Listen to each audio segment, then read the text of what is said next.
There's been a lot of back and forth between the owners and GMs and everything going on. What is the latest that you've heard on the return to the NHL season this coming January, hopefully? It's looking like middle of January we'll get back on the ice again. I know guys are starting to head back to their respective cities to get into training camp and get ready to play. I know teams have made decisions on what young players they'll allow play in the World Junior Championships and what young players they won't. The Devils and the Rangers aren't allowing Lafreniere and Jack Hughes not to play, and I totally agree with that. Those guys are NHL players, and they deserve to be in NHL training camps once the league starts back up again. And you can't afford to have your young potential future superstars getting hurt in a junior tournament where they've proven everything they've had to prove at that level. All right, so restrictions, for example, Canada still has their restrictions in regards to COVID, which directly affects the division. So what's the deal with the realignment of the divisions? Where you're going to have your Canadian division, so teams don't travel outside of Canada. It isn't like in basketball where the Raptors have to come down south to play. You've got 7 Canadian teams, and people in Canada are hyper and excited about that to see all these Canadian matchups. But I want to tell you guys one thing as a player.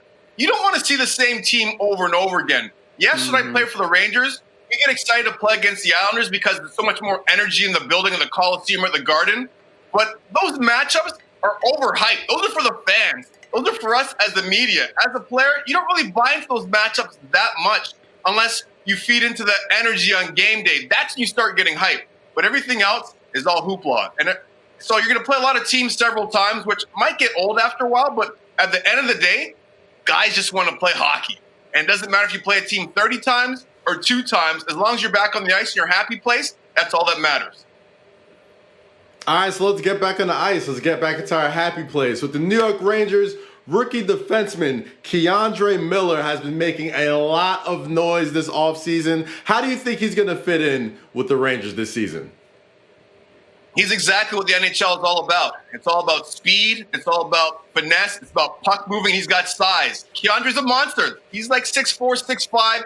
When he finishes growing out, he'll be 230, maybe 235.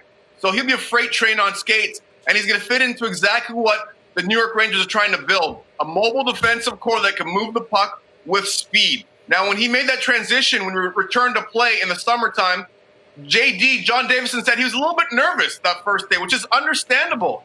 But after that, he took his game to a whole different level. So I'm excited to see this young man compete at an NHL training camp when we start back up in January. Certainly exciting to see what he has in store for this upcoming season. All right, let's go goalie, and we're talking the Devils. Corey Crawford, we're expecting him to put his stamp on what he's got to do this year. We certainly are. Corey Crawford has a couple of cups with the Chicago Blackhawks, and he wasn't ready to hang them up playing in Chicago. When he played for a team that was really porous, they gave up tons of shots, Monica. It wasn't like he was playing behind the New Jersey Devils in the 2000s. They gave up a lot of shots, and Corey Crawford was still strong, even though he had to share the net with Robin Leonard. And we talked last week about Lindy Ruff bringing stability to that organization behind the bench.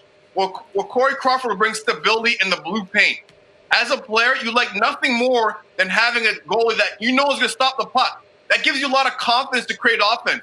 Ranger fans can speak about that. They've had Henrik Lundqvist for the last 15 years. Islander fans, you had Billy Smith. And before that, Devils fans, you had Marty Brodeur. So the tri-state area, you know what's up when it comes to goaltending and the importance that is to your organization. All right, so we got the tri-state area hyped up. We talked some Devils. We talked some Rangers. Now we got to go to the Islanders. Noah Dobson, a star on the rise. How do you see him fitting in with this team and what we can expect from him this coming season? All I can say is Noah Dobson is nice. I mean, that's why they're able to trade a player like Devon Taves and have him go to the Colorado Avalanche, because he was a good up-and-coming young player as well. But I expect big things from Noah Dobson. Lou Lamoriello and Barry Trotz, the coach there, brought him along slowly. That's the one thing Trotz can do, is develop young players. And he knows when to give them enough. He doesn't give you too much so you choke. He gives you just nibbles and keeps you hungry. And then finally he releases the hounds. Noah Dobson can take that next step, I believe, in that New York Islanders organization to stabilize that blue line core.